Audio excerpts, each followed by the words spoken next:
Bonjour et bienvenue sur la chaîne de la communauté des 3 points du triangle.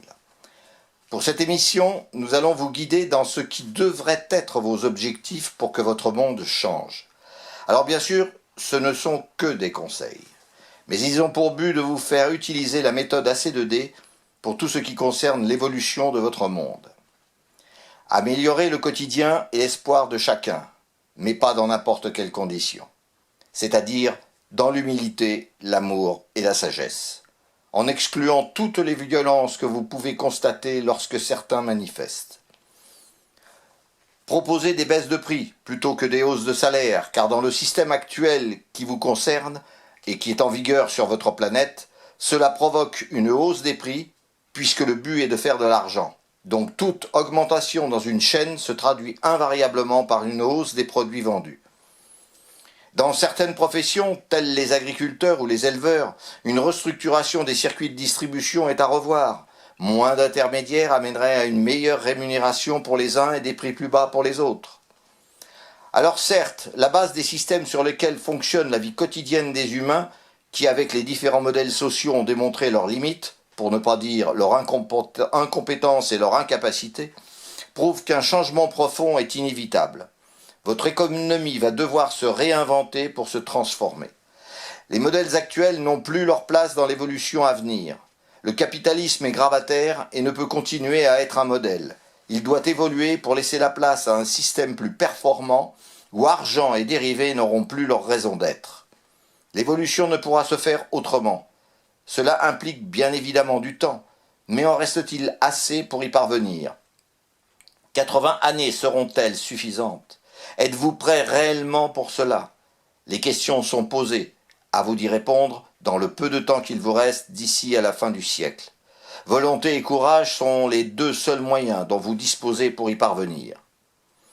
Alors certes, tout ne va pas se faire entre aujourd'hui et demain. Mais pour autant, il faut bien commencer à un moment et s'y tenir. Il en est de même de vos institutions départementales, régionales et d'État, qui doivent démontrer leur volonté d'égalité en faisant pour les institutions qui gèrent votre vie quotidienne réduire le nombre de représentants est une évidence, que ce soit les départements, les régions, l'Assemblée nationale, le Sénat ou l'exécutif. Y a-t-il vraiment besoin d'autant de représentants? Bien évidemment non. D'ailleurs, avec moins de représentants, cela ne fonctionnait-il pas mieux?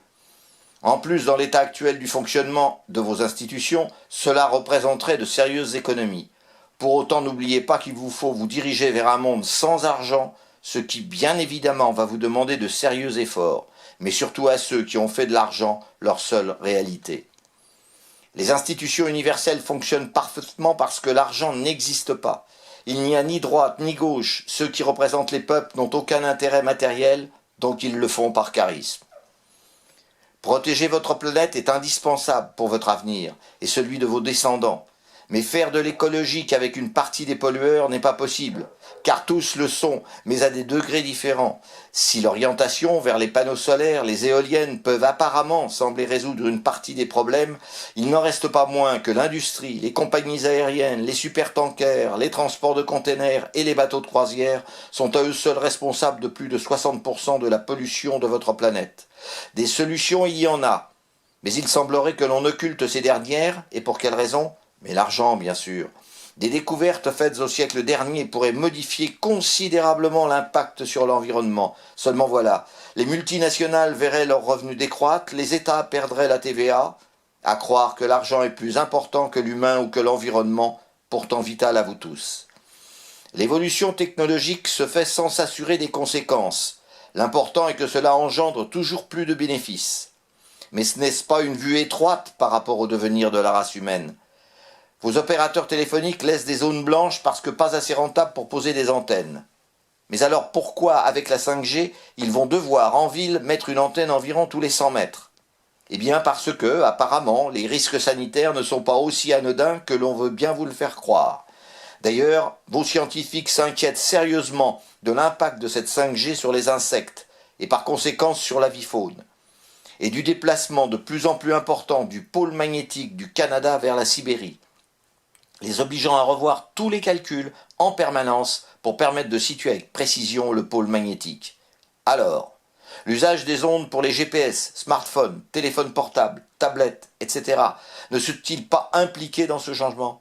N'êtes-vous pas, au nom du sacro-saint veau d'or, en train de déboussoler les champs électromagnétiques de votre planète et de risquer l'irréparable?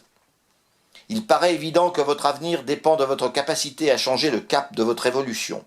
D'ailleurs, l'un d'entre vous, M. André Malraux, pour ne pas le nommer, n'a-t-il pas dit « Le XXIe siècle sera spirituel ou ne sera pas » L'on pourrait reprendre cet avertissement en le rendant plus clair. L'avenir de la race humaine dépend de sa volonté à se passer de l'argent, faute de quoi sa fin annoncée pourrait être sa réalité. Voilà, nous pensons qu'une réflexion urgente s'impose sur votre devenir. Alors certes, c'est à vous, pour le moment, d'en décider. Mais les limites sont proches et rien n'indique à ce jour que vous y soyez prêts. Nos émissions n'ont qu'un objectif, vous faire prendre conscience d'une réalité qui arrive à grands pas et dont aujourd'hui vous avez encore la maîtrise. Mais pour combien de temps? À bientôt sur notre chaîne, que la lumière éclaire le chemin que nous vous indiquons et vous permette de vous y engager.